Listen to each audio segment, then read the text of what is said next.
CM సవాల్కు నేను సిద్ధం. దేనిపై చర్చిద్దామన్నా నేను రెడీ. ప్లేసు, టైం, డేటు నువ్వే ఫిక్స్ చేయి. నరేంద్ర మోదీ గారు ఈ 2-3 రోజుల నుంచి మాట్లాడినటువంటి మాటలే మళ్ళీ ఇప్పుడు హరీష్ రావు గారు దగ్గర కనబడతా ఉంది. సార్ కూడా ఆ బోర్డర్లో టైము, డేటు సో ఇండియన్ ఆర్మీయే ఫిక్స్ చేస్తుంది, యుద్ధానికి సిద్ధంగా ఉన్నాం, నమ్మకం ఉంది అని చెప్పినటువంటి డైలాగులు మళ్ళీ ఏడ కనబడుతున్నాయి. ప్లేసు, టైం, డేట్ నువ్వే ఫిక్స్ చేయి. ఈసారి మళ్ళీ తోకముడవద్దు. రేవంత్వి చిల్లర రాజకీయాలు. రజతోత్సవ సభ చూసినప్పటి నుంచి నిద్ర పట్టడం లేదు. కేసీఆర్ పై అవే చిల్లర మాటలు. కాంగ్రెస్ ముమ్మాటికి తెలంగాణకు విలనే. రేవంత్ రెడ్డికి హరీష్ రావు కౌంటర్ ఇస్తా ఉన్నాడు. ఇక వరంగల్ సభ అయిపోయిన తర్వాత నుంచి వెళ్ళి తెలంగాణలో రాజకీయం కొంచెం వేడెక్కింది. జగ్గారెడ్డి గారు మాట్లాడిండ్రు.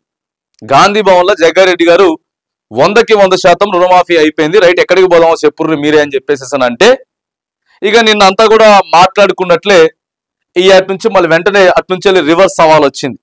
ఓకే, ఎప్పుడు టైం, డేట్ మీరే ఫిక్స్ చేయండి, ఊళ్ళోకి పోదామని చెప్పి. వరంగల్ సభ తర్వాత ముఖ్యమంత్రి గారు కూడా కొంత స్పీడ్ పెంచిండు మాటలలో. జర ఈ మధ్యలో కొంత సైలెంట్ గా ఉన్నటువంటి రేవంత్ రెడ్డి సారు, ఇగో నాకు కేసీఆర్ భయపడుతుండు, అందుకే నా పేరు చెప్పలేదని సార్ అంటారు. రేవంత్ రెడ్డి గారి పేరు అసలు ప్రస్తావనే తీసుకురాలేదని చెప్పి వాళ్ళు చెప్తారు, బీఆర్ఎస్ వాళ్ళు. సో రాజకీయం మాత్రం కొంచెం క్లియర్ గా వేడైతే ఎక్కింది. రుణమాఫీపై చర్చకు నేను సిద్ధం. నేను మాట ఇస్తే 100% అమలు చేస్తా, కానీ కాలేదు. 100% అమలు రుణమాఫీ కాలేదు, రైతు భరోసా కూడా కాలేదు. 100కి 100% కానే అసలు రైతు భరోసా అయితే 50% కూడా కాలేదు. మాట తప్పినట్లు శత్రువులు కూడా చెప్పరు. 2.5 లక్షల కోట్ల పెట్టుబడులు తెచ్చిన, ప్రైవేట్లో 1,00,000 ఉద్యోగాలు ఇప్పించినాం. 10 ఏళ్ళు మేమే అధికారంలో ఉంటాం. బసవేశ్వరుడు జయంతి వేడుకలో రేవంత్ రెడ్డి. ఇక 10 ఏళ్ళు ఎవరు అధికారంలో ఉంటారు అనేది ప్రజలు డిసైడ్ చేయాలి. సో ఇక్కడైతే సవాల్కి ప్రతి సవాల్ అయితే వచ్చింది. దీని మీద ఏం సమాధానం చెప్తారో చెప్పుర్రి.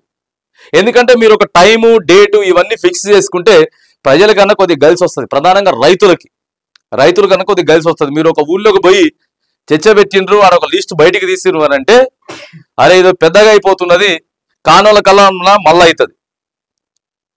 ఇటు 2 ప్రధాన పార్టీలు పోయి ఊళ్ళలోకి పోయి లిస్ట్ తయారు చేసిరానంటే అయిందా కాలేదా బయట పడుతుంది. కానోళ్ళు ఎవరైనా ఉంటే మా రైతులన్నా బాగుపడతారు. జర సవాల్ స్వీకరించి ఓ జిల్లా, ఓ మండలం, ఓ గ్రామం సెలెక్ట్ చేసుకోరు. ఈ రాజకీయాలను ఎందుకు కానీ, మేము 10 ఏళ్ళు ఉంటాం, అన్ని మేము చేసినాం. టైం వాళ్ళు చెప్పరు, వీళ్ళు చెప్పరు. ఇదే కదా రాజకీయం, సిండికేట్ రాజకీయం